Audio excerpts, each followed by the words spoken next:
नमस्कार. हिंदुस्थान पोस्टमध्ये आपल्या सर्वांचं मनापासून स्वागत. मी चंद्रशेखर नेने, आंतरराष्ट्रीय घडामोडींचा अभ्यासक आणि अर्थविषयक अभ्याससुद्धा माझा असतो. माझ्याबरोबर रोहित व्हिडिओग्राफर आहेत. आज सकाळी साधारण 11:30 वाजता आपल्या अर्थमंत्री निर्मला सीतारामन यांनी लोकसभेमध्ये ह्या वर्षीचा म्हणजे 23-24 सालचा अर्थसंकल्प सादर केला. नरेंद्र मोदी सरकारचं निवडणूकपूर्व हा शेवटचा अर्थसंकल्प. याच्या पुढचा अर्थसंकल्प नवीन सरकार येईल तेव्हा सादर होईल हे आपल्याला माहिती आहे, कारण पुढच्या निवडणुका जेव्हा व्हायच्या आहेत त्याच्या अगोदर काही अर्थसंकल्प हा 6 महिने आधी निवडणुकीच्या सादर करता येत नाही. त्यामुळे तो नंतरच सादर होईल. आता या अर्थसंकल्पाच्याबद्दल मला 2-3 गोष्टी आधी सांगायच्या आहेत. पूर्वी काय होतं, पूर्वी जेव्हा समाजवादी सरकारं होती तेव्हा अर्थसंकल्पाला अनन्यसाधारण महत्त्व लोकांच्या मनात होतं. आणि त्याचं मुख्य कारण हे होतं की सरकारच्या ताब्यात 80% जास्ती व्यवसाय होते, 80% जास्ती भांडवल सरकारच स्वतः वापरत असे. त्यामुळे सामान्य जनांच्या आयुष्यावर परिणाम करणाऱ्या सर्वच गोष्टी या सरकारच्या अर्थसंकल्पाच्या हातात होत्या. सरकार काही देईल तेव्हाच घटना घडायची, सरकारने नाही दिलं तर घटना घडत नसे. आणि दुसरं काय होतं की त्या काळामध्ये समाजमाध्यमं ज्याला आपण म्हणतो, सोशल मीडिया नव्हतं, इंटरनेट नव्हतं, टेलिव्हिजनसुद्धा नुकतेच केव्हा तरी आले असतील, इतकं अगदी कमी होतं. त्यामुळे अर्थसंकल्पाची माहिती दुसऱ्या दिवशी वर्तमानपत्रात मिळायची किंवा रेडिओवर मिळायची. मला आठवतं मी त्यावेळेला रेडिओवरती अर्थसंकल्प ऐकलेला आहे.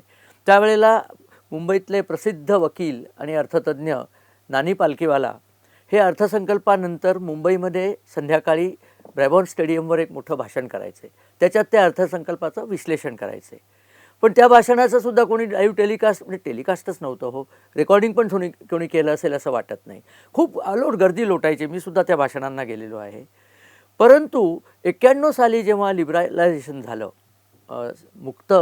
व्यापार मुक्त झाला, सरकारातनं मुक्त झाला, तेव्हा हळूहळू सरकारच्या हातातल्या गोष्टी आणि सरकारच्या हाताबाहेरच्या गोष्टी यांचं प्रमाण बदलायला सुरुवात झाली आणि भारत देश हळूहळू श्रीमंतीकडे पण जात होता. 2014 साली नरेंद्र मोदी सरकार आल्यानंतर या श्रीमंतीकडे जाण्याची किंवा समृद्धीची गती एकदम भरपूर वाढली. आज तर भारत देश, आता आपल्याला माहीतच आहे की जागतिक अर्थव्यवस्थेत भारताची अर्थव्यवस्था 5व्या क्रमांकाची झालेली आहे. ब्रिटनला आपण 6व्या क्रमांकाला ढकलून दिलेलं आहे, आपण 5व्या क्रमांकावर आहोत. आणि बहुतेक सगळ्यांचा अशी खात्रीच आहे की येत्या 3 ते 4 वर्षात भारताची अर्थव्यवस्था 4थ्या किंवा 3ऱ्या क्रमांकाची अर्थव्यवस्था होईल. आता या वेळेला आपल्या अर्थव्यवस्थेची वाढीची गती, ज्याला GDP किंवा ठोकर राष्ट्रीय उत्पन्न म्हणतात, त्याच्या वाढीची गती ही 6.8% आहे. रिझर्व्ह बँकेने सांगितलेलं आहे. अर्थसंकल्पाच्या आधी एक दिवस आपल्याकडे इकॉनॉमिक सर्व्हे येतो, म्हणजे आर्थिक पाहणी अहवाल सरकारकडे येतो, त्याच्यामध्ये हे आकडे नमूद आहेत. आपल्या बरोबरीला येईल असा एकही देश या जगात उरलेला नाही. करोनाने पेकाट मोडल्यानंतर हे देश जे अजून खाली गेलेले आहेत ते अजून वर सावरतसुद्धा नाही आहेत. चीन काही दिवस, चीननी खोटं बोलून तरी तग धरला, पण त्यांच्या करोनाच्या सावटानंतर त्यांची अर्थव्यवस्था 1% जेमतेम वाढती आहे. अमेरिकेची अशी ते जपानची उणे झालेली अर्थव्यवस्था, युरोपमध्ये अर्थव्यवस्थेची पूर्णपणे वाताहत झालेली आणि युक्रेन रशिया युद्धामुळे तर ते अनेकच कोलमडलेले आहेत. तर दीपस्तंभासारखा भारत हा एकच देश आहे ज्याची अर्थव्यवस्था घोडदौड करते 6.8%. आणि निर्मला सीतारामन आणि नरेंद्र मोदींचं सरकार यांनी असं आश्वासन दिलं आहे, यांचा असा विश्वास आहे आणि यांची अशी त्याकरता प्रयत्न आहेत की ही अर्थव्यवस्थेच्या वाढीची गती या वर्षात 7% पोचावी, किंबहुना त्याहूनही आधी जावी. दुसरी महत्त्वाची गोष्ट म्हणजे हे वर्ष 75वं स्वतंत्र भारताचं वर्ष आहे, म्हणून आपण अमृत काळात प्रवेश केलेला आहे. नरेंद्र मोदी सरकारने याला फार उचित नाव दिलेलं आहे, अमृत काळ म्हणून. आता या अमृत काळाचं महत्त्व काय आहे की याच्या पुढे 2047 साली भारतीय प्रजासत्ताक भारत देश, स्वतंत्र भारत देश हा 100व्या वर्षात पदार्पण करेल, 100 वर्ष पूर्ण करेल खरं म्हणजे. तर त्यावेळेपर्यंत या देशाची परिस्थिती काय असली पाहिजे ह्याचं दिग्दर्शन, दिशादर्शन हे या अर्थसंकल्पातनं होत आहे. निर्मला सीतारामननी मुद्दाम ह्या एक गोष्ट नमूद केली की आम्ही 2047 साली कुठे पोचलेलो असू, जागतिक क्रमवारीमध्ये आम्ही 2ऱ्या क्रमांकाची अर्थव्यवस्था नक्कीच पोचू, कदाचित 1ल्या क्रमांकावर सुद्धा पोचू. थोडंसं त्याच्यात असं आहे की इतर अर्थव्यवस्था जर अशाच मागे मागे पडत राहिल्या तर आपण अधिक लवकर पुढचा क्रमांक गाठू. परंतु त्या ठिकाणी जर पोचायचं झालं तर आपल्या देशाला काय धोरणं स्वीकारायला लागतील, आपल्या देशामध्ये कशाची कमी आहे, आपल्या देशात काय चांगलं आहे, काय मिळवायला पाहिजे, या दृष्टीने पावलं टाकण्याकरता हा अर्थसंकल्प आहे.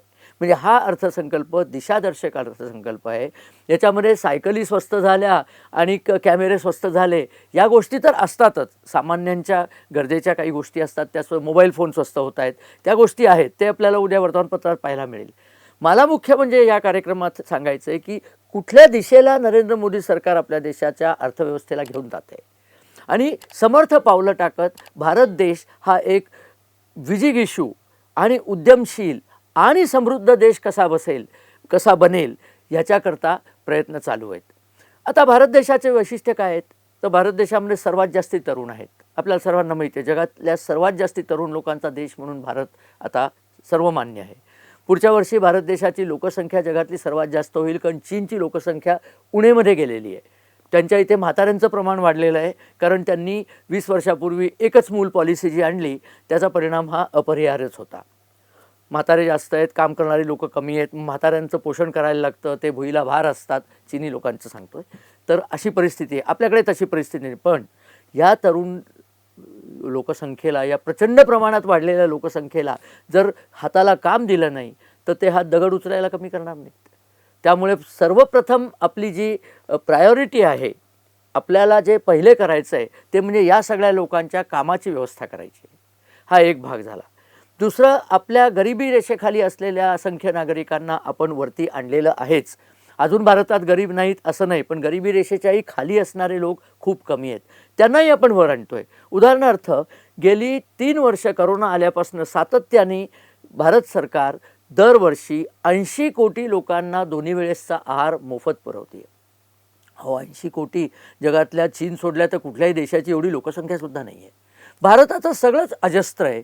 ह्या 80 कोटी लोकांना जेव्हा आपण रेशन पुरवतो, अन्नधान्य आणि गोष्टी पुरवतो आणि त्याही बिना काही पैसे घेता, आणि त्यात भ्रष्टाचार नाही, कारण डिजिटल व्यवस्थेने हे सगळं आपण करत आहोत, त्यामुळे लोकांपर्यंत ते अन्न पोचतं आहे. त्याला खर्च पडतो, तो खर्च आपल्याला करायला लागतो. शिवाय युक्रेन युद्धानंतर तर सगळ्याच गोष्टींचे भाव वाढलेत, खतांचे भाव वाढलेत, पेट्रोल म्हणजे इंधनाचे भाव वाढलेत, तेही आपल्याला पैसे द्यायला लागतात. हे सगळं साधत असताना ही तारेवरची कसरत नरेंद्र मोदी आणि त्यांचं सरकार यशस्वीपणे करत आहे. परंतु आता आपण बघा, हे सगळं करत असताना मगाशी म्हटलं तसं या सगळ्या असंख्य तरुणांना आणि तरुणींना आपल्याला नोकरी पण द्यायची आहे. नोकरीचा अर्थ रोजगार द्यायचा असा धरा. नोकरी म्हणजे महिनेमाल पगार मिळणारी गोष्ट आता इतिहास जमा होती आहे.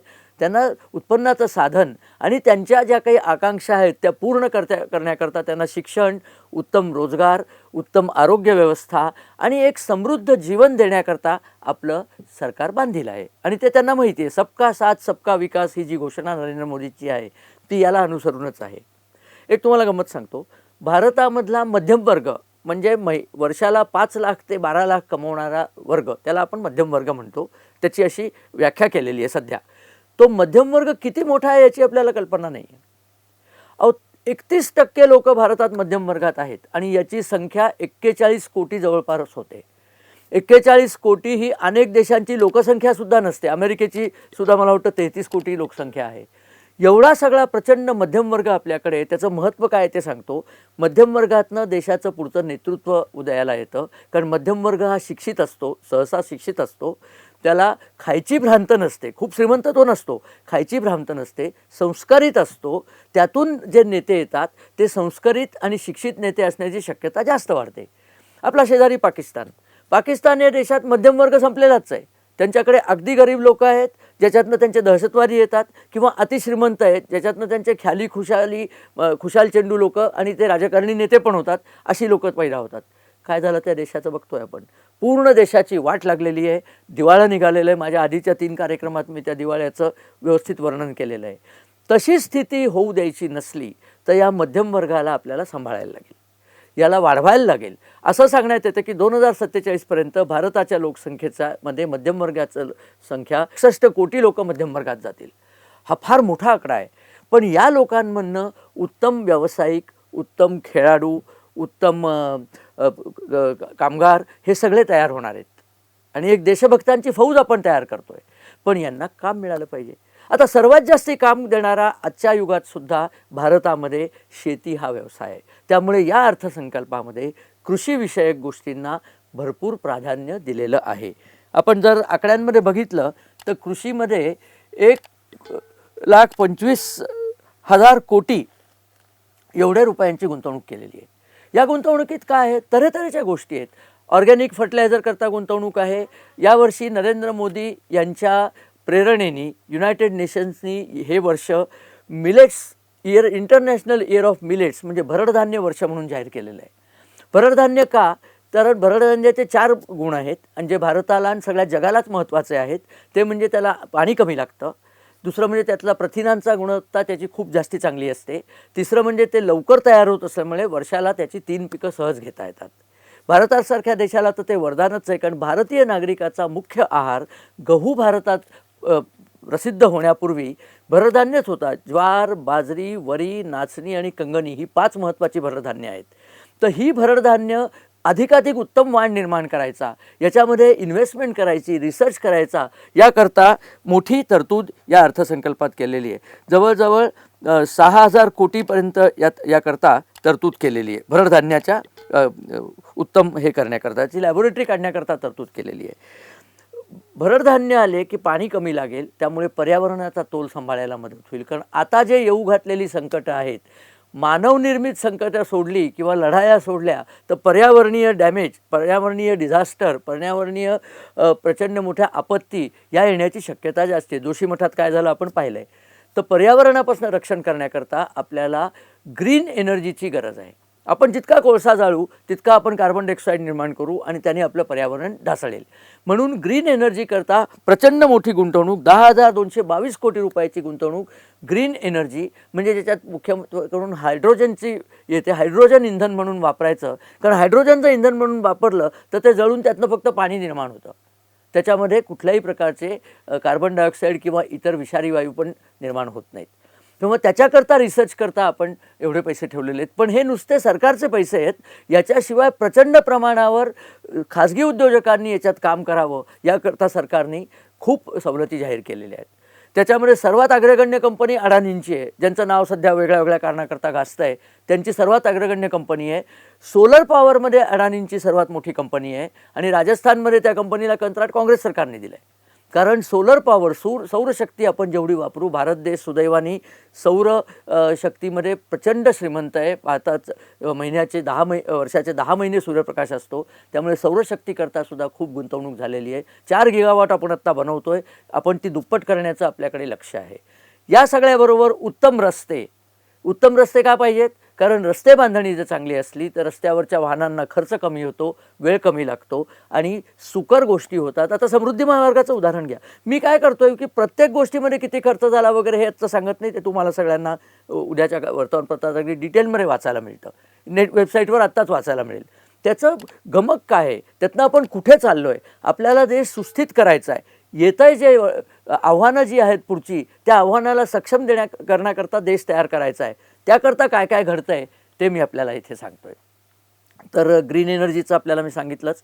नंतर शेतकीमध्ये ऑर्गॅनिक शेती याच्याकरता अनुदान दिलेलं आहे. नुसतं अनुदान नाही, त्यांना प्रोत्साहन म्हणून सुद्धा काही पैसे सरकारने देऊ केलेले आहेत.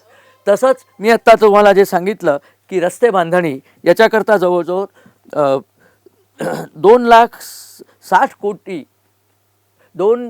2,60,000 कोटी एवढे पैसे ठेवलेले आहेत आणि चांगले रस्ते बांधले. आता समृद्धी मार्गाचं उदाहरण मुद्दाम मी घेतो. मुंबई नागपूर समृद्धी मार्ग आता पूर्ण होईल या वर्षामध्ये. त्या मार्गावरती आत्ता विशेष फॅक्टरी नाही आहेत, पण एकदा नदी आली की नदीच्या बाजूनी बंदरं येतात, बंदरामध्ये प्रवास होतो, प्रवास आला की त्या बंदरांमध्ये व्यापार सुरू होतो. म्हणजे शेतकरी जे त्या महामार्गाच्या आजूबाजूला आहेत त्यांच्या शेतकी मालाला बाजारपेठ मिळते. त्वरित ते शेतकी माल इकडून तिकडे नेण्याची पद्धती होते. त्या महामार्गाच्या आजूबाजूला जर कोल्ड स्टोरेज उभारली, जी योजना आहे सरकारची, तर हा शेतकी माल न सडता उत्तम दरामध्ये विकला जातो. शेतकऱ्याचं भलं होतं, आपण खाणारे लोक आपलं भलं होतं आणि एकूण देश अधिकाधिक समृद्धतेकरता आणि सुदृढतेकरता पुढे जातो. हा साधारण विचार या महामार्गाचा असतो. म्हणून हे महामार्ग, रेल्वेचे डेडिकेटेड फ्रेट कॉरिडॉर, रेल्वेमध्ये केवढी गुंतवणूक केली आपण, 2,41,000 कोटी रेल्वेत गुंतवणूक केली आहे. या वंदे भारत ट्रेन सगळ्या सुरू केल्या आहेत. आपण स्वतःची रेल्वे बनवतो आहे. आणि हे सगळं नीट ठेवण्याकरता आपल्याला संरक्षण व्यवस्था मजबूत पाहिजे. त्याकरता संरक्षणासाठी 5,94,000 कोटी एवढं बजेट केलेलं आहे.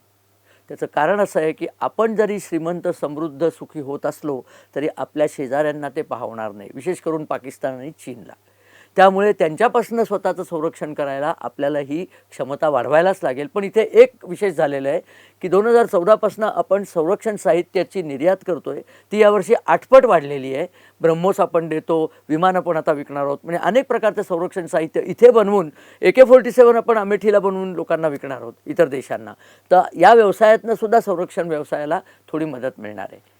तर हे सगळं रचना करत असताना सामान्य माणसाचा विचार कुठेही ठेवला नाही बाजूला. आणि त्यामुळे हा सबका साथ सबका विकास दृष्टीचा अर्थसंकल्प आहे. आत्ताच्या अवेलेबल रिसोर्स म्हणजे असलेल्या संसाधनांमधून उत्तम वापर करून सर्व लोकांकरता अतिशय उत्तम सिस्टीम द्यायच्या, उत्तम आयुष्य द्यायचं हा सरकारचा प्रयास आहे. लोकांना गरिबीच्या रेषेखालनं बाहेर काढायचं. खूप थोडे लोक गरिबीच्या रेषेत राहिलेत, बहुतेक लोक बाहेर आलेले आहेत, परंतु त्यांना आणखीन समृद्ध करायचं. शिक्षणावरती प्रचंड आपण खर्च करतो आहे, शिक्षण क्षेत्रावरती खर्च करतोच आहे. ग्रामविकासाकरता 1,60,000 कोटी देतो आहे आपण. दळणवळण सेवा आणि IT याच्याकरता आपण 1,23,000 कोटी, म्हणजे भरपूर पैसे सरकारने त्यात खर्च करायचं ठरवलेलं आहे. हा येणार कुठनं पैसा, असा आपण प्रश्न विचारला. आपल्या सुदैवानी या सरकारने GST हा जो आहे, जनरल सेल्स टॅक्स, हा संबंध भारतभर लागू केल्यानंतर दरवर्षी त्या GSTचं उत्पन्न वाढतच चाललेलं आहे. गेल्याच वर्षी 1,00,000 कोटी क्रॉस झालं, आता 1,30,000 कोटी, आणि असं वाढतच जाणार आहे. कारण टॅक्स शिवायच्या विक्रीच्या ज्या बंदी होत्या त्या बंद पाडल्या, काळ्या पैशावर आळा घातला. त्यामुळे सरकारच्या हातात रेव्हेन्यू यायला लागला आहे. कोणी म्हणतं सरकार खूप कर्ज काढतं, पण सरकारची अर्थव्यवस्था आणि तुमच्या आमच्या घरातली अर्थव्यवस्था याच्यात फरक असतो.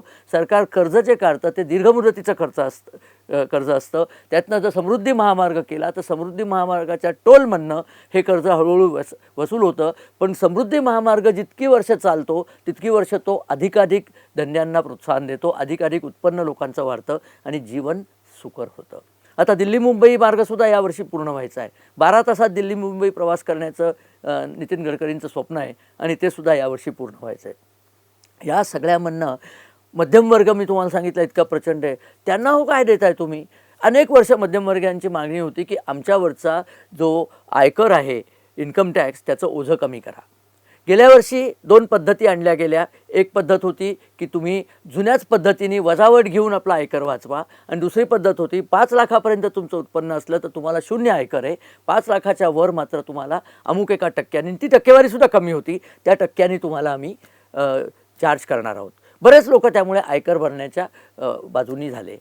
यावर्षी त्यांना दिलासा म्हणून ती 5 लाखाची मर्यादा 7 लाखावर नेलेली. म्हणजे तुम्हाला 7 लाखापर्यंत जर उत्पन्न असलं आणि तुम्ही नव्या पद्धतीमधनं जर स्वतःला नोंदणी केली तर तुम्हाला 1 पैशाचाही टॅक्स द्यायला लागणार नाही. जुन्या पद्धतीने केली तर तुम्हाला वजावट मिळेल आणि वजावटीनंतर काहीतरी टॅक्स तुम्हाला पडेल. कारण वजावट कशाची मिळते? वेगळ्या वेगळ्या प्रकारच्या गुंतवणुकीला मिळते, सरकारी गुंतवणूक पुरवतात. एक इंटरेस्टिंग गोष्ट सांगतो. आपल्याकडे जसे तरुण खूप आहेत तसे वरिष्ठ नागरिक देखील खूप आहेत. त्यांनी काय करायचं? कारण त्यांची इन्कम थांबलेली असते, त्यांनी जगायचं कशावरती? ते सहसा व्याजावर जगतात, कारण सुरक्षित असतं व्याज. तर त्या व्याजाची योजना जी सिनियर सिटीजन सेव्हिंग स्कीम होती, वरिष्ठ नागरिक बचत योजना, त्याच्यामध्ये लिमिट होती 15 लाखापर्यंत तुम्हाला ठेवता येईल आणि काहीतरी 7% त्यात व्याज मिळायचं बँकांकडनं. त्या योजनेची व्याप्ती 15पासून 30 लाखावर केलेली आहे. म्हणजे ज्यांच्याकडे पैसे आहेत, मी पुन्हा सांगतो, ही सगळ्यांकरता नसतं, ज्यांच्याकडे पैसे आहेत त्यांनी याच्यात जर पैसे टाकले तर त्यांना महिनेमाल पुरेसे पैसे मिळून त्यांचं जीवन सुकर होईल आणि सरकारच्या हातात आणखीन 15 लाख वापरायला मिळतील. सरकारला भांडवल हवंच आहे ना. त्यामुळे या दोघांच्या फायद्याचा असा, आणि पुन्हा सरकारी बँकाचे व्याज जर असली तर त्यामध्ये ती बँक बुडण्याची शक्यता नसते. ही काही PMC बँक नव्हे, सरकारी बँकांमधनं ही सिनियर सिटीजन सेव्हिंग स्कीम लागू केलेली आहे. त्यामुळे तिथे तुमचं सुरक्षित पैसे, एक चांगला परतावा, ज्याच्यात तुम्ही चांगलं जीवन जगू शकाल अशी योजना केलेली आहे. प्रधानमंत्री आवास योजनेमध्ये प्रचंड पैशाची जास्त सोय केली आहे. लोकांना स्वतःची घरं बांधण्याकरता सरकार बांधून देईल आणि याप्रमाणे लोकांचं जीवन जास्तीत जास्त सुकर करतील. लोकांपर्यंत पेयजल पोचवायचं, लोकांपर्यंत वीज पोचवायची, या सगळ्या कार्यक्रमांना पैसा लागतो. तो पैसा सरकार उपलब्ध करतं आहे. त्याकरताच या बजेटची रचना केलेली आहे. आणि हे काय चाललं आहे तर पुढच्या भारताची उभारणी चालू आहे. हे लक्षात घ्या. हे जुने मॉडेल सगळे मोडीत काढलेले आहेत. नवीन मॉडेल्स जी आहेत, नवीन प्रारूप आहेत, त्याच्यामध्ये पुढच्या भारताची उभारणी करण्याकरता हा अर्थसंकल्प आहे. 45 लाख कोटी रुपयाचा अर्थसंकल्प असतो. बब केवढी मोठी रक्कम आहे ही. परंतु या रकमेचा येणं आणि जाणं याच्या सगळ्यामध्ये सुद्धा जो तूट आहे, जी करंट अकाउंट डेफिसिट ज्याला म्हणतात, तूट जी असते चालू खात्यावरची, ती तूट कमी करण्याकरता प्राधान्य आहे. भाववाढीला कंट्रोल करण्याकरता प्राधान्य आहे. युरोपमध्ये आणि अमेरिकेमध्ये जेवढी भाववाढ झाली त्याच्या अर्ध्याहूनही कमी भाववाढ भारतात झाली. भाववाढ झाली नाही असं मी अजिबात म्हणणार नाही, परंतु वस्तूंची उपलब्धता युक्रेन युद्धामुळे कमी झाली. अनेक गोष्टी झाल्या त्यावेळेला. कोविडमुळे बरेचसे आपले उद्योग बंद पडले होते. आपण त्यातनं आता बाहेर येतो आहे आणि कुठली आपत्ती जर आली नाही आणि पर्यावरणाकरता आपण एवढं काम करतो, त्यामुळे पर्यावरणीय आपत्तीसुद्धा जर आली नाही तर आपण आपलं लक्ष जे 2047चं आहे, माझ्या मते ते 2030 सालीच आपण गाठवू. 2030 साली भारत हा दुसऱ्या क्रमांकाची अर्थव्यवस्था किंवा तिसऱ्या क्रमांकाची तरी अर्थव्यवस्था होईल अशी जवळजवळ सगळ्यांचीच खात्री पटलेली आहे. आंतरराष्ट्रीय नाणेनिधी आणि जागतिक बँक, वर्ल्ड बँक या सगळ्यांच्या रिपोर्टमध्ये आहे की भारत हा दीपस्तंभासारखा आहे. बाकी सगळ्या अर्थव्यवस्था कोसळत असताना भारताची एक अर्थव्यवस्था मात्र उत्तम रीतीने काम करते आणि ती उत्तम रीतीने काम करते याचा पुरावा म्हणजे ठोकर राष्ट्रीय उत्पन्न GDPची वाढ ही 6.8% यावर्षी आहे. पुढच्या वर्षी ती अधिक जास्त होईल. बाकीचे लोक मागे जात असताना आपण पुढे जातो याचा आपल्याला सार्थ अभिमान असला पाहिजे. आपण एकदिलाने या सरकारच्या मागे उभं राहिलं पाहिजे, कारण या सरकारने ज्या पद्धतीचं एकूण वागणूक केली, ज्या पद्धतीची आर्थिक शिस्त आणली आणि ज्या प्रकारे या सरकारवर एकाही भ्रष्टाचाराचा डाग नाही आहे, तसं भाग्याने आपल्याला हे सरकार मिळालेलं आहे. असंच आपलं भाग्य अधिकाधिक उजळू दे. आपल्या मध्यमवर्गीय लोकांच्या इन्कम टॅक्समध्येही आपल्याला वजावट मिळाली. हे कमी झालं आहे, त्यामुळे आपल्या हातात थोडा जास्त पैसा खेळता राहील. हा पैसा जसा जास्त खेळता राहतो तसा आपण तो खर्च करतो. तो खर्च केल्याने मार्केटला उठाव मिळतो. भारताचं एक वैशिष्ट्य असं आहे की भारत आता परदेशांवरती मार्केटकरता अवलंबूनच नाही आहे. अंतर्गतच जनरेशन आपलं एवढं आहे की आपण त्यावर सहज तरून जातो. तरीही $10 अब्ज या सरकारने सेमीकंडक्टर उद्योगाच्या डेव्हलपमेंटकरता दिलेले आहेत. सेमीकंडक्टर उद्योग म्हणजे चिप बनवणं. सगळ्या गोष्टींना, नवीन कॉम्प्युटर असो, नवीन फोन असो, काहीही असो, नवीन मोटार असो, चिप लागतात. त्या चिप आतापर्यंत फक्त तैवान आणि चीनमध्ये बनायच्या. चीनच्या दादागिरीनंतर सगळ्या देशाला जाणीव झालेली आहे की तैवानवर अवलंबून राहता येत नाही. म्हणून China+1 हे मॉडेल सगळ्या जगात आलेलं आहे आणि त्या मॉडेलमध्ये भारत हा आदर्श देश आहे. इथे स्टेबल गव्हर्नमेंट आहे, इथे टेक्नोक्रॅट्स आहेत, इथे शिकलेले 52,000 सेमीकंडक्टर इंजिनियर्स सध्या आहेत आणि 5 लाख दरवर्षाला तयार होत आहेत. त्यामुळे भारतात त्याचाही तुटवडा नाही आहे. नक्कीच भारत सेमीकंडक्टरमध्ये सुद्धा पुढे जाईल आणि सेमीकंडक्टर म्हणजे चिप बनवण्यात जगातला अग्रगण्य देश म्हणून भारताची ख्याती वाढेल. असं सगळं उत्तम भविष्य आहे. त्या भविष्याची पायाभरणी करणारा अर्थसंकल्प आहे. त्याची माहिती आपल्यापर्यंत द्यायची होती म्हणून हा व्हिडिओ केला. आपल्याला जर हा व्हिडिओ आवडला तर आपल्या मित्रपरिवाराबरोबर शेअर करा. आमच्या चॅनलला सबस्क्राईब करा आणि बेल आयकॉन जर अजून दाबलं नसतं ते दाबा, म्हणजे असेच व्हिडिओज नवीन झाले की तुमच्यापर्यंत आम्ही पोचवू. आणि हो, तुमच्या सूचना, तुमच्या कमेंट्स आमच्यापर्यंत येऊ द्या. त्या तुमच्या सूचना आणि कमेंट्समधून आम्हाला नवीन व्हिडिओ करण्याकरता विषय आणि उत्साह दोन्ही मिळतो. तेव्हा पुन्हा नमस्कार. तुमची रजा घेतो.